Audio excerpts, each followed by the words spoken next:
these rules, we were given instructions that the penguins have right of way.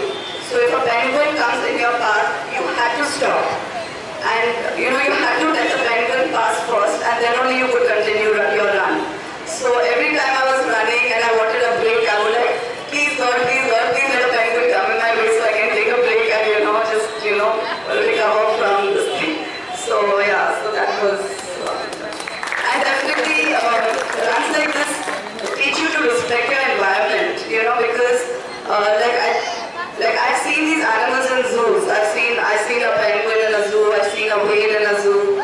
In an aquarium, but seeing these animals in their natural habitat, in their natural surroundings, in where they were born to be and where they should be, you really appreciate the majesty of God's creations, and you really appreciate each and every living thing that is there, and the way it's meant to be. Ma'am, which company's shoes do you use? Sweetie, like for this particular run, you wouldn't believe it, I've already worn, like my shoes don't last more than 10 days.